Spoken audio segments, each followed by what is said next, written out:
João, então tivemos aqui a apresentação do livro. Onde é que o livro pode ser adquirido? Então, o livro pode ser adquirido online, na loja online da APAC, e pode ser adquirido aqui no Museu Nacional Ferroviário. Quanto é que o livro custa? O livro custa 49€. Portanto, qual é a expectativa? Qual é que foi a edição? A tiragem foi de 500 exemplares, a expectativa é de que sejam vendidos rapidamente, porque grande parte da produção já está de facto vendida. Para partir para uma segunda edição? Eventualmente. Este livro tem uma missão, a missão também é financiar o restauro da automotora 111 aqui no entroncamento, e portanto a minha convicção é de que, além de um bom bocado de história, possam também ter a satisfação de estar a contribuir com um projeto destes. Antes de mais, deixar uma palavra de agradecimento a todos os presentes por se juntarem a nós. É mais uma celebração do Caminho de Ferro em Portugal. Celebram-se hoje 162 anos sobre a viagem inaugural do Caminho de Ferro em Portugal, e neste dia lançámos aqui o desafio à PAC para falarmos um bocadinho sobre o que são os desafios que se colocam hoje à preservação do património ferroviário, e nada melhor do que lançarmos este livro. Portanto, damos aqui espaço para o lançamento deste livro, Novas Automotoras em Portugal, da autoria de João Cunha e com a versão em inglês do Andrew Donnelly. E o objetivo desta sessão hoje é a boleia do lançamento desta obra, que surge também no contexto do projeto de restauro da automotora NOAB, que pertence à coleção do Museu Nacional Ferroviário. Fazemos uma reflexão em conjunto. Este projeto, que é um projeto inédito, voluntariado em Portugal, e passo a palavra aqui ao nosso moderador, Nelson Oliveira, para que nos fale um bocadinho desta obra, e depois discutimos também em conjunto com a plateia sobre todo este processo e que pistas de futuro nos trará. Obrigada.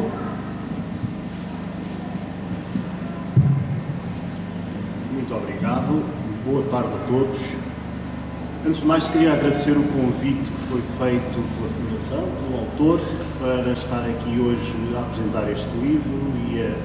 espero eu, dinamizar este debate para que a preservação ferroviária e para que a história ferroviária possam continuar a ser divulgadas.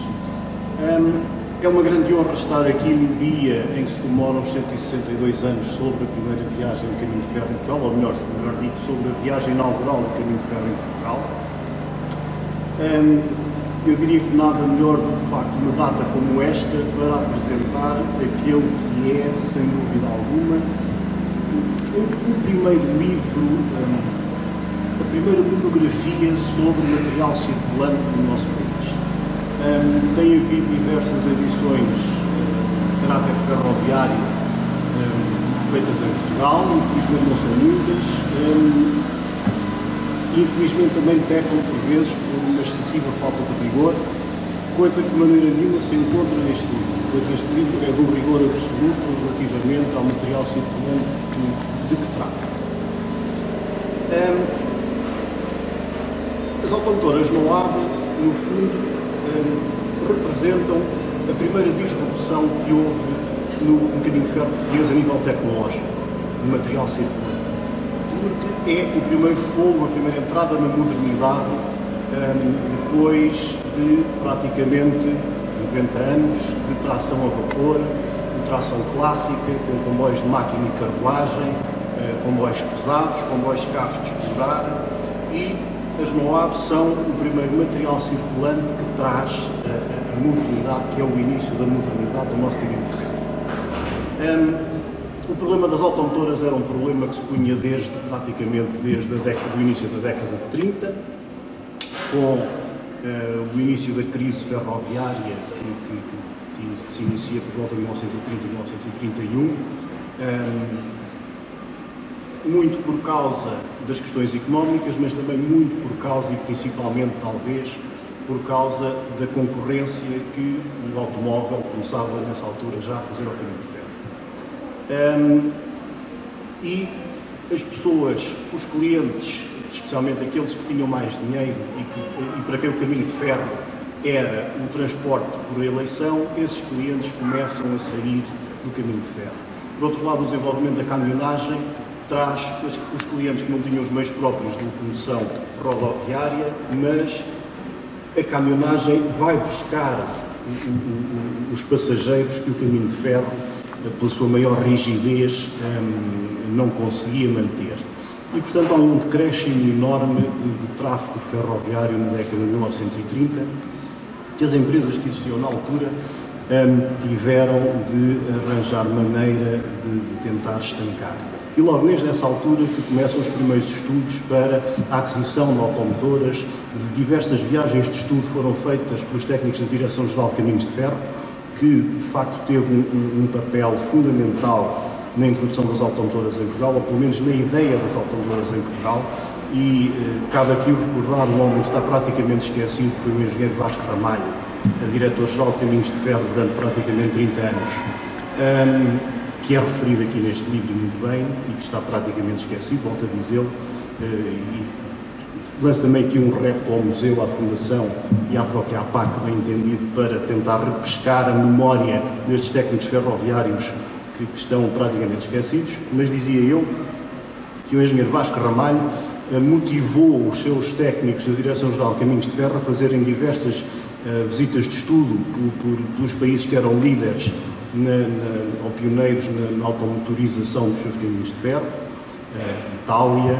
França, Alemanha, Suécia, onde foram beber as melhores experiências que haviam para, enfim, poder definir qual é que era o material automotor mais apropriado ao nosso caminho de ferro. De maneira que, como este livro muito bem refere, infelizmente a Segunda Guerra Mundial, não permite concretizar a encomenda que tinha sido feita da automotora MAN na Alemanha. Todo esse processo fica anulado e só depois da Segunda Guerra Mundial, da qual o caminho de ferro português sai perfeitamente depauperado pela falta de materiais, pela escassez de materiais que houve durante a Segunda Guerra Mundial e que se prolongou alguns anos depois, o caminho de ferro sai num estado que poder-se chamar calamitoso, mas que, graças à influência, à capacidade de ação da Direção-Geral de Caminhos de Ferro, através da criação do Fundo Especial de Caminhos de Ferro, que permitiu a aquisição e permitiu motivar as empresas ferroviárias para a compra deste material, foi possível a aquisição do Estado e pela CP das NOAB. Ora, estas NOAB, como eu disse, trouxeram uma disrupção enorme no nosso caminho de ferro. Porquê? Não só pela revitalização que trouxeram ao caminho de ferro, ao nosso caminho de ferro, permitindo sobreviver os ramais, porque a nossa rede tem um defeito de constituição, que é o facto de ser ramificada e não em malha, e portanto, aqueles ramais que eram anti-económicos de serem explorados com tração a vapor, com comboios de máquina e carruagem, passaram a ter um novo fogo de vida com este tipo de veículos ferroviários de exploração muito mais barata, de exploração mais flexível. Mas também a nível de ideias, a nível de métodos de trabalho, métodos oficinais, foi necessário criar todo um novo know-how que depois foi muito útil em todo o início da dieselização e na dieselização pesada através de locomotivas diesel. Foi muito útil para esse desenvolvimento. Portugal foi dos países, deve-se dizer, dos países pioneiros na introdução da tração diesel para caminho de ferro pesado, para máquina de carruagem, e portanto esta aprendizagem que começou com as NOAB foi fundamental também para isso. Mas dizia eu que não só a nível de métodos de trabalho, mas a própria cultura ferroviária. Os caminhos de ferro do Estado tinham sido pioneiros na utilização de drezines com motores de combustão interna. E quando são precisos os primeiros maquinistas para as NOAB, precisamente, onde é que eles os vão buscar? Vão buscar aos antigos automotoristas, aos antigos motoristas das drezines de combustão interna, que já estavam habituados a este tipo de material. É esta gente que vai ser os primeiros maquinistas, não só das automotoras a gasolina nacionais, mas depois, quando foi preciso aumentar o parque de maquinistas, é também essa gente que se vai buscar. E criou-se aqui uma dicotomia muito interessante a nível sociológico na ferrovia, entre a classe dos maquinistas pesados, dos maquinistas de tração a vapor, dos maquinistas depois, mais tarde, das locomotivas diesel, e os automotoristas, que era uma categoria à parte, que eram vistos como uma classe inferior dentro da condução. Curiosamente, sabemos que a evolução foi precisamente a contrária, ou seja, as automotoras é que estão a vingar atualmente enquanto meio privilegiado de transporte ferroviário e de tração ferroviária. É tudo isto e muito mais que este livro aborda, não só estes aspectos não só os aspectos históricos e sociológicos de influência nos métodos de trabalho do caminho de ferro em Portugal, que este livro trata, mas também com grande detalhe sobre todo o processo de aquisição, todo o processo técnico, de definição das características técnicas e depois com fotografias também muito bem escolhidas e muito bem paginadas, mais uma vez, que é retratada toda a carreira das automotoras Noab nas suas várias versões, quer via larga, quer via estreita. De maneira que é com grande gosto que eu encerro estas breves palavras sobre a apresentação deste livro e gostava então de passar a palavra ao autor para nos dizer, enfim, para nos falar um pouco mais sobre a obra, para falar sobre as motivações que teve para escrever esta obra e enfim, que projetos mais poderemos seguir daqui. Obrigado.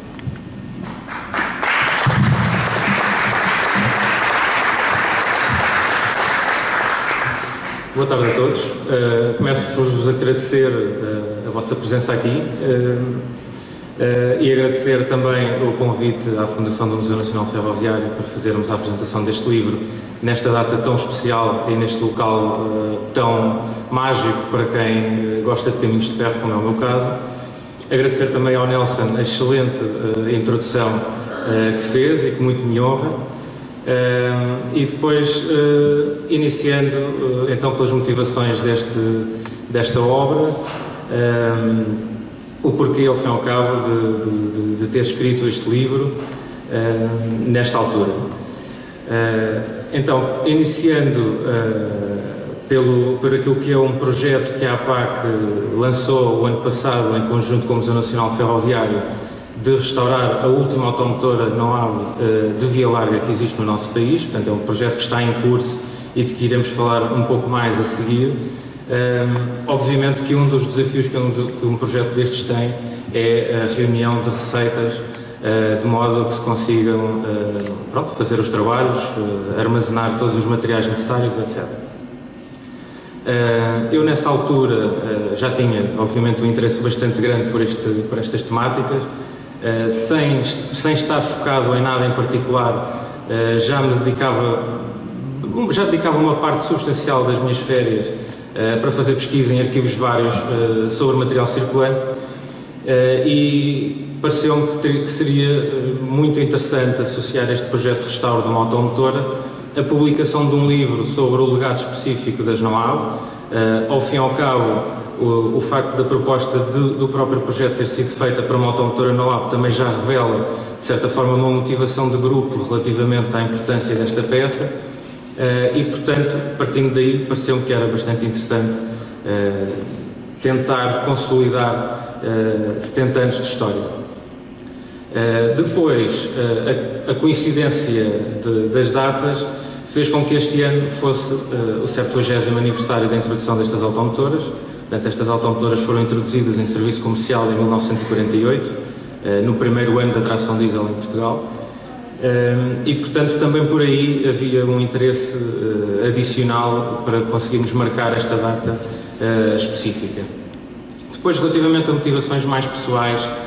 e talvez também mais imediatas, eu conhecia mal estas automotoras até muito tarde. Só em 2003 é que tomei contacto com elas. Elas já estavam numa fase francamente terminal da sua vida, saíram em 2006, e foi um daqueles casos de um material ferroviário que marca à primeira.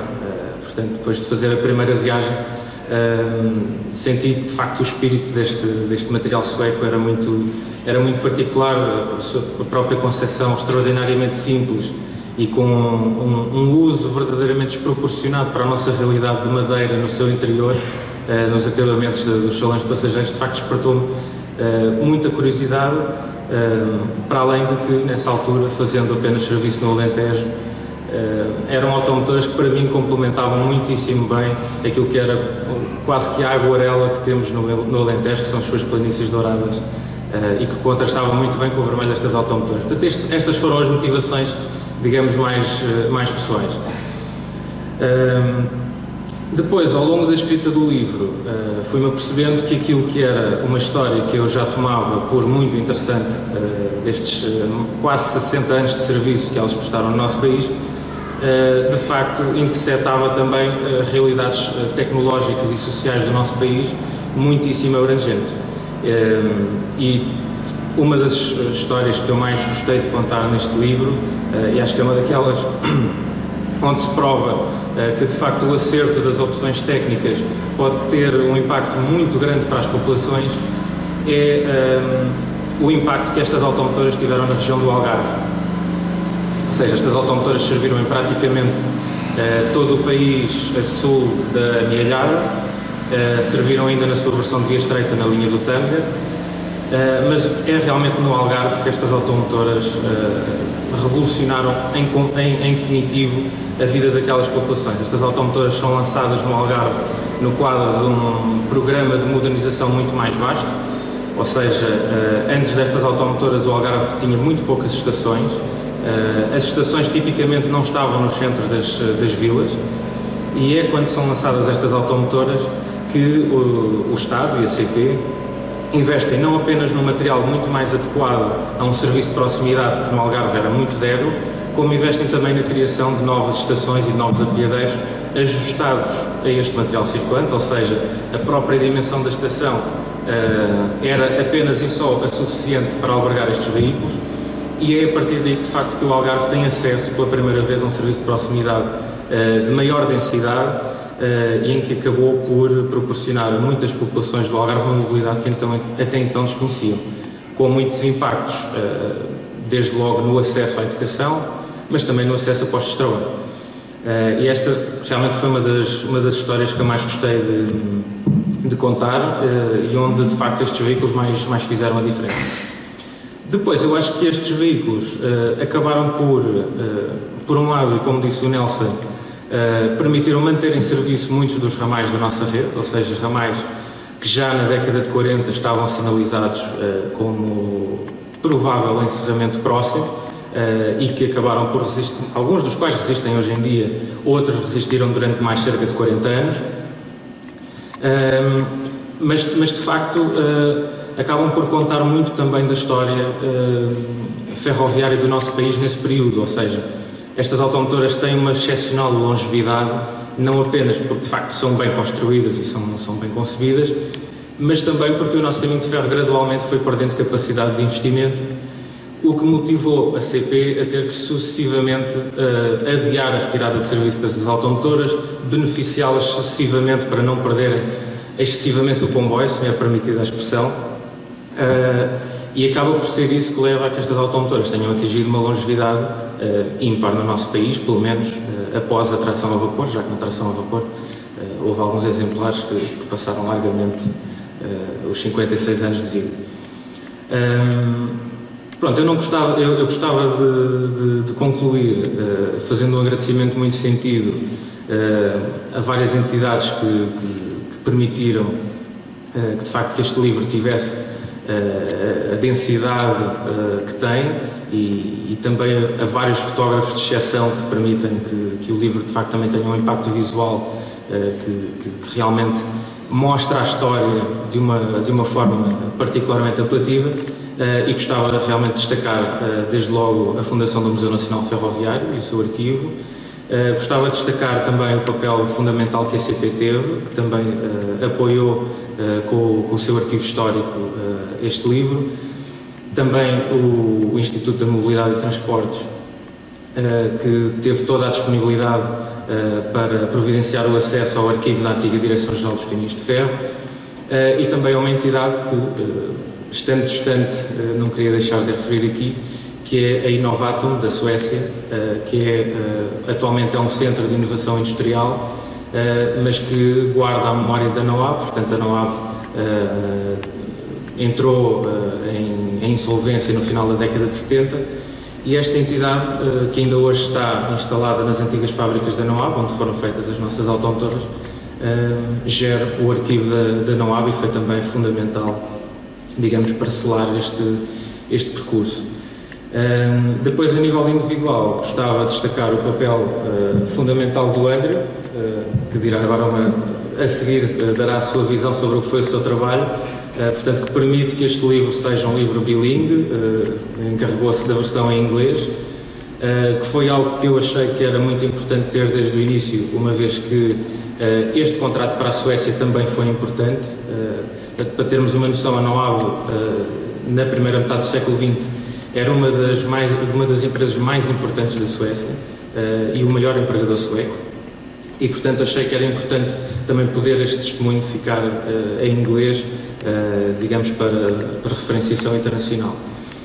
Depois gostava de destacar o papel do Ricardo Ferreira, que eu não sei onde é que ele está, mas foi quem fez a maquetagem, está lá ao fundo, foi quem fez a maquetagem do livro e perdeu seguramente centenas de horas a tratar deste livro como se fosse o seu. E, finalmente, o Eugénio Santos, que não está presente, mas que também contribuiu com um compêndio de esquemas técnicos e de decoração que permite, de facto, traçar 70 anos de evolução também do aspecto estético destas automotoras. E, portanto, queria fazer esse agradecimento específico e depois agradecer também, obviamente, a todos os demais que contribuíram, fotógrafos e à equipa de restauro da NOAB aqui do museu, onde ainda temos muito trabalho para fazer. E passaria agora a palavra ao Andrew.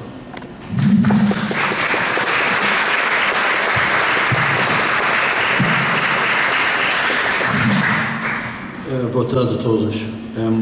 Em primeiro lugar, mesmo que estou aqui em Portugal 18 anos e o meu inglês é cada vez mais fraco, ainda estou a aprender português todos os dias. Então, se eu disse asneira ou qualquer coisa, faz favor, dá muita tolerância.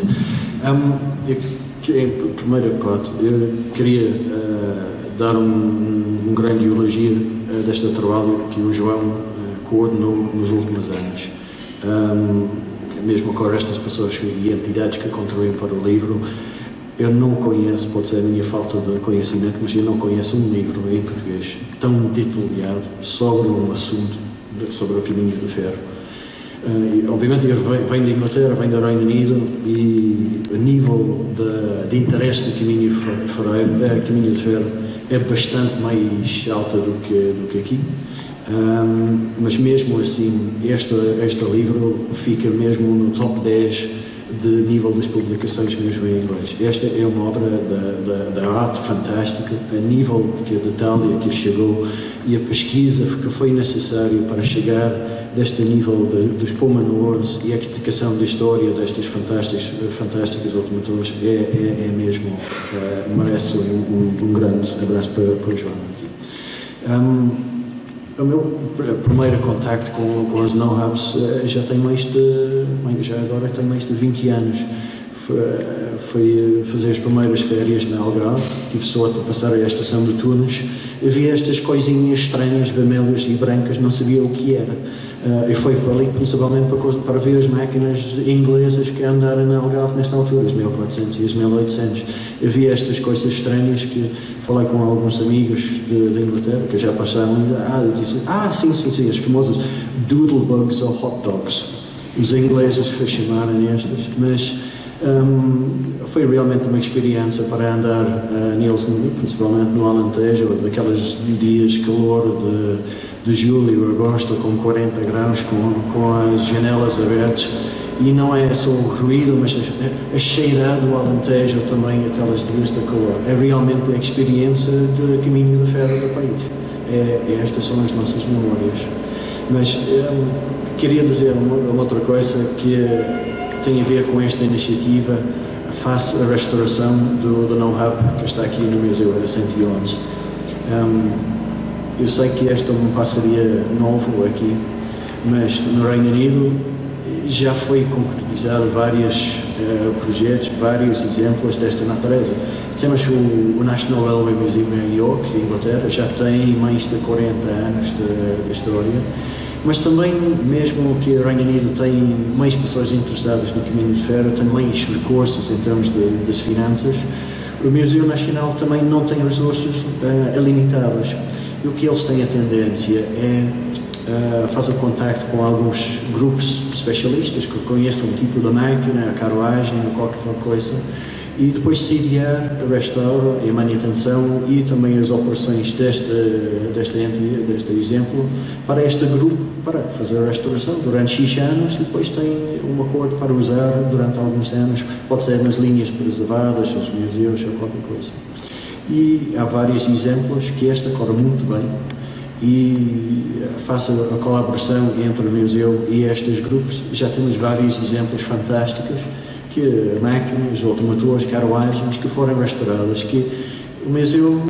não tem recursos para fazer. Então acelerou o processo e também concretizou vários projetos. Então eu espero que este livro contribuiu diretamente para o restauro do 111 e também que chama a atenção das pessoas do projeto e mais pessoas vão ser mais envolvidas no processo para garantir o sucesso daqui a pouco tempo. Não há mais nada do que isto para ver o 111 já pintado de novo e andar aqui para passear. Tá? Obrigado.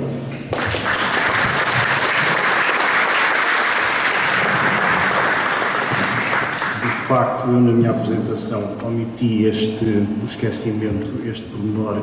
que não é um pormenor, que é importantíssimo, que é o facto do livro ser uma versão bilingue, ou seja, ser uma obra bilingue, ou seja, abre toda uma dimensão extraordinária e amplifica a sua capacidade de disseminação, não só a nível de sucesso editorial, como é óbvio, mas principalmente a nível de divulgação do caminho de ferro no nosso país e do material circular do nosso país. Principalmente porque nós vivemos durante muitos anos na tristeza, diria eu, não sei se é a palavra correta, mas na tristeza de que os únicos livros que haviam sobre o caminho de ferro português eram escritos por ingleses. Não havia livros portugueses e, portanto, isto significa que existe um mercado muito grande fora de Portugal com interesse no caminho de ferro português. E o facto do livro ser bilingue permite-lhe dar uma outra capacidade de penetração e de disseminação da informação noutros mercados. Além disso, numa tradução também que eu tive a oportunidade de não ler na íntegra, mas em boa parte, uma tradução que valoriza também o texto português, portanto faz jus ao texto português. Pegando nas palavras do Andrew Donnelly, gostava de passar então para o tema da recuperação deste projeto de voluntariado que está a ser feito na Automotores Noab. E se calhar ia aqui fazer uma primeira pergunta, dar uma oportunidade aqui à Fundação também de dizer o que é que pensa sobre estes projetos de voluntariado, como é que eles podem ser mais divulgados e principalmente como é que pode haver outro tipo, ou se há perspectivas de haver outro tipo de iniciativas deste género que permitam melhorar, tirar partido de todo este património ferroviário que nós temos e para o qual não há recursos. Nós sabemos que os recursos são muito limitados e principalmente porque muitas vezes os amigos de caminho de ferro às vezes gostam muito de falar que é preciso fazer, que eles deviam fazer, que eles deviam arranjar, que deviam recuperar, mas depois quando é preciso colocar o seu esforço nessas tarefas, então ficam muito bem em casa atrás do teclado do computador. E portanto é preciso, mas também é preciso que haja condições para que quem quiser e quem estiver devidamente motivado possa pôr o seu esforço para um fim útil. De maneira que pergunto ao museu como é que pode, ou que perspectivas é que tem para este tipo de atividades? Eu, se calhar, antes de mais, começo por dar um breve enquadramento do que é o Serviço de Voluntariado do Museu Nacional Ferroviário, que é o contexto em que surge este projeto. O Serviço de Voluntariado do Museu foi lançado em maio de 2016 e está estruturado da seguinte forma: nós temos uma série de vagas, por assim dizer, vou usar esta expressão com cautela, mas vagas dentro do que são os núcleos núcleos funcionais do museu. E digo vagas porquê? Porque quando nós falamos em voluntariado não é simplesmente abrir a porta, e é preciso debater esta questão, não é abrir a porta a mão de obra gratuita, não é nada disso que se trata. Trata-se de uma relação que existe entre a entidade e os seus colaboradores e o seu corpo técnico, e não só, e o seu corpo operacional, e quem nos vem ajudar, porque há uma verdadeira troca. Ou seja, o museu não está só à procura de trabalho que não consegue concretizar através dos seus próprios meios, e muitas vezes recebe mais, como é o caso muito óbvio deste processo, até mais do que transmite nesta relação. Portanto, quando nós dizemos que temos uma série de vagas dentro de cada serviço, é porque precisamente nós precisamos ter a disponibilidade para fazer este acompanhamento e para receber também aquilo que os voluntários têm para nos dar, e que é muito. Para além das vagas que existem dentro dos núcleos funcionais, seja do atendimento, seja do inventário, seja da conservação e restauro, seja dos projetos, deixamos também a porta aberta, e toda esta informação que eu estou a dizer pode ser consultada no nosso website. Deixamos a porta aberta a que a sociedade civil ou as entidades ou quem deseje, quem persiga os objetivos e a missão do museu e queira participar de forma ativa, proponha projetos. E é precisamente neste contexto que surge este projeto do restauro da automotora NOAB da coleção do Museu Nacional Ferroviário, que foi uma proposta da APAC que, em conjunto com o museu, disseram: nós gostávamos de restaurar este veículo. Se calhar, se fosse uma decisão do museu, se calhar não seria a nossa prioridade do ponto de vista do restauro, mas naturalmente que, tendo este interesse e havendo esta iniciativa, naturalmente que estamos disponíveis para começar a restaurar este veículo. E é assim que surge este projeto. Indo ainda às palavras do Andrew, que referiu o exemplo, e bem, que é sempre um paradigma bom para seguir,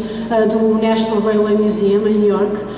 Como o Andrew disse bem, o National Railway Museum tem 40 anos de experiência. O Museu Nacional Ferroviário, como conhecemos hoje, como um projeto estruturado e aberto ao público, existe desde 2015, portanto vamos celebrar no próximo ano o nosso 4º aniversário, o que significa que talvez este envolvimento da sociedade civil, este empenho específico e de mãos à obra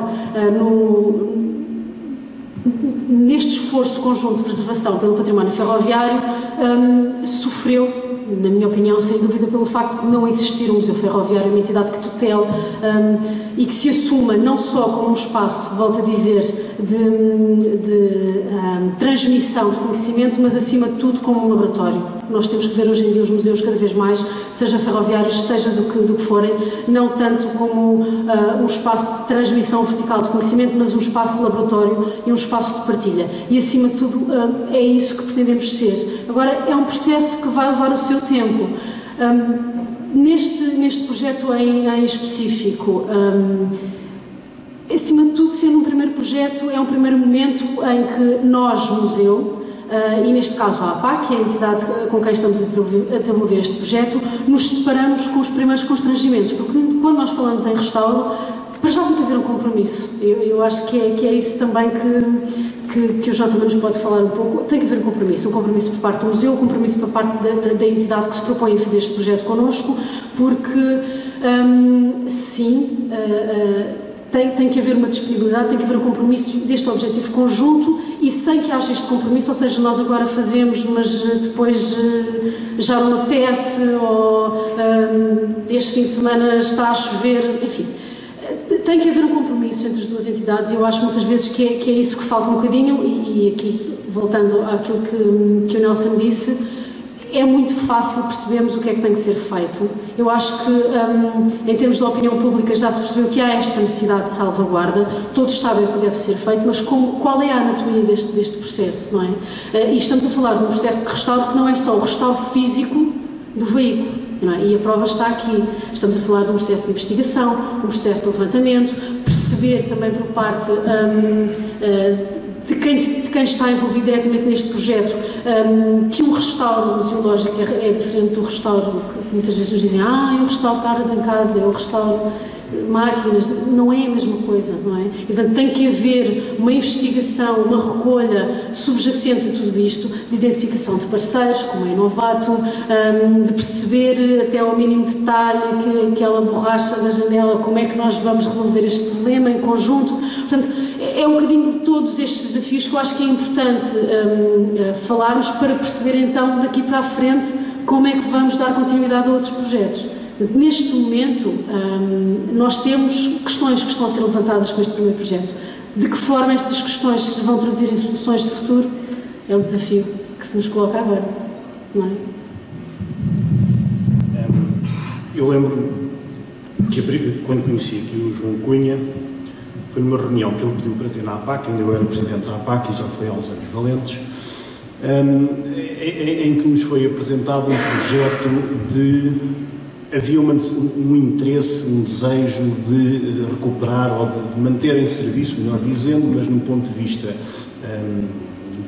de preservação patrimonial, uma locomotiva elétrica da série 2600. Ainda na altura funcionava, estava em vias de deixar de funcionar e, portanto, atempadamente, havia um grupo de pessoas, lideradas aqui pelo João, que queria desenvolver uma coisa com pés e cabeça, ou seja, agarrar no material circulante que ainda estava em funcionamento e não deixar cair naquele ciclo infernal que é, deixa de funcionar, entrega-se para o museu, depois nunca mais é posto a funcionar, degrada-se e depois para voltar a recuperar e a pôr a funcionar é um esforço financeiro enorme e muitas vezes um esforço técnico desproporcionado e desnecessário. E de facto foi assim que eu conheci o João e confesso que fiquei impressionado não só por esta capacidade de planeamento, que não era habitual no meio do entusiasmo ferroviário no nosso país, que muitas vezes, como eu disse, se caracteriza pelo é preciso que eles façam, deviam fazer, e não tanto pelo como é que nós vamos fazer. Infelizmente esse projeto das 2600 não funcionou por enquanto, pode ser que ainda haja oportunidade, mas não nos mesmos moldes, infelizmente. Mas surge agora este processo do restauro da NOAB e, portanto, agora gostava de perguntar ao João como é que surgiu esta ideia de pegar neste material circulante específico, de ver aqui esta janela de oportunidade e, principalmente, que garantias é que foram dadas no processo de trabalho com a Fundação para que a própria Fundação tivesse a confiança necessária para também abraçar este projeto e ajudar a levá-lo por diante. Ok, então, relativamente então ao início deste projeto de restauro das automotoras não ABO, ou da automotora não ABO, eu acho que ao longo destes anos, estavas a falar dessa reunião já há uns anos valentes sobre as 2600, ao fim e ao cabo o grupo que iniciou este projeto, dentro deste grupo há talvez 5, 6 pessoas que já há mais de 10 anos pensam sobre fazer algo do estilo, porque é algo relativamente comum fora de portas as associações assumirem um papel, bem, aqui não apenas nos caminhos de ferro, nos museus industriais em geral, para ter algumas peças em funcionamento e em demonstração, e portanto veio daí esse nosso interesse. Depois também éramos muito miúdos na altura, devo confessar, a todos os níveis, e depois ao longo dos anos também fomos amadurecendo as ideias, fomos, enfim, detalhando também os nossos próprios objetivos, mas eu acho que eles poder-me-ão corrigir se tiverem necessidade disso.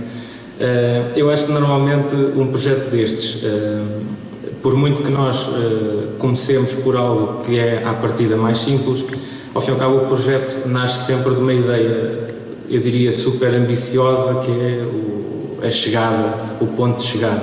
que normalmente pode não ser completamente realizável, mas é aquilo que orienta, digamos, as pessoas para a motivação. E aqui, no caso das NOAB, era não só, pronto, por um gosto pessoal dos membros do grupo, que é inequívoco, pelo papel que estas automotoras tiveram em Portugal e pelo prazer real que dava viajar a bordo, mas também era, e continua a ser, um objetivo de longo prazo,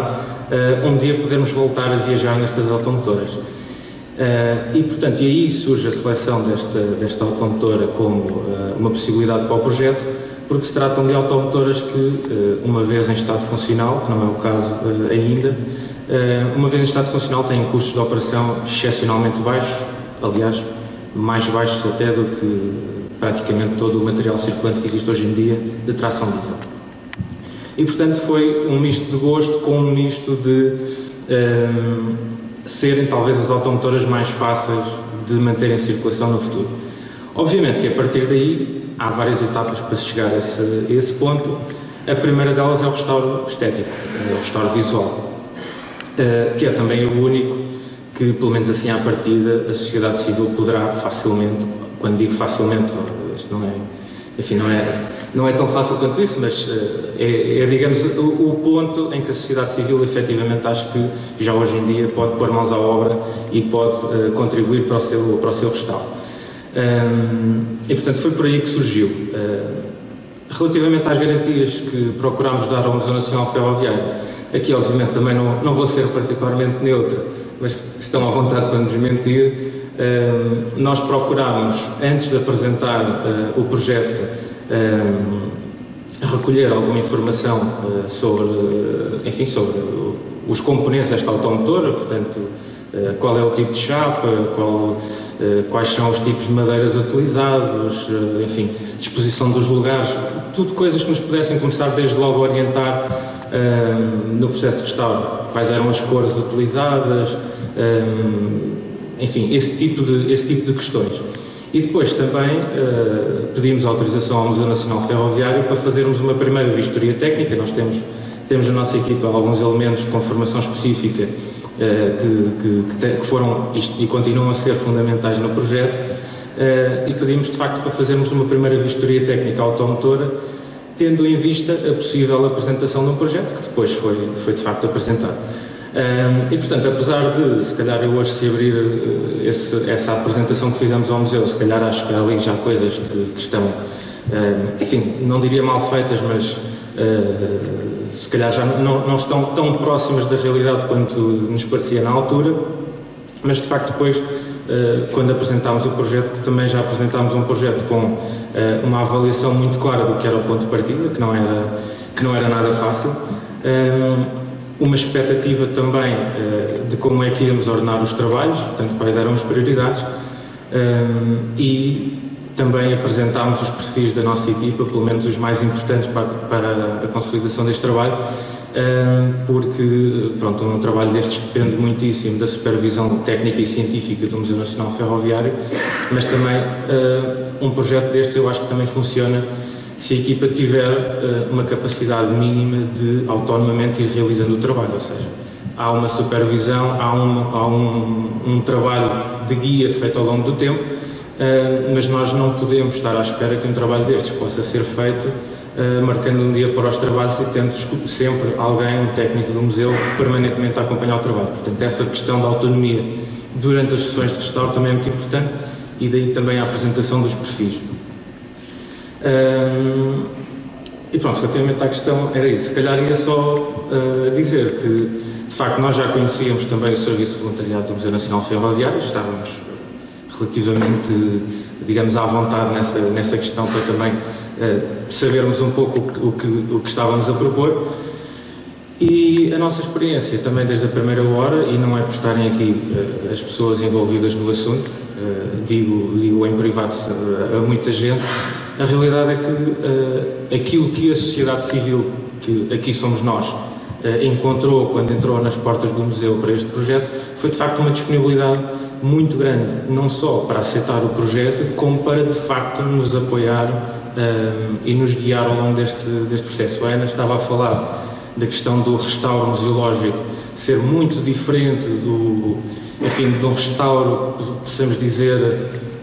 que se calhar todos nós, se tivermos uma peça antiga que recuperamos de algum lado em casa, se calhar todos nós conseguimos restaurá-la. Mas o nosso restauro, se calhar com algumas exceções, será um restauro puramente amador, não é? Agora, quando estamos de facto a restaurar uma peça de museu, Rapidamente nos apercebemos, aliás, logo na primeira sessão, quando fizemos o enquadramento também científico do restauro, que de facto as obrigações que um restauro destes obedece e aquilo que implica em termos de trabalho, de facto, diferencia muito este trabalho de restauro de qualquer outro restauro indiferenciado. Muito importante, mesmo relativamente a componentes que estejam inutilizados, é muito importante, de facto, ser feito um registro de todas as peças que eventualmente possam ser substituídas, e é fundamental que o que entra seja, para já, o mínimo possível, para que a integridade da peça histórica seja a maior possível, e alguma coisa que entre, de facto, ter uma validação e uma sustentação científica muito grande. Isso é algo com que nos confrontamos logo ao início e que continuamos a aprender todos os dias quando vimos aqui às sessões de restauro.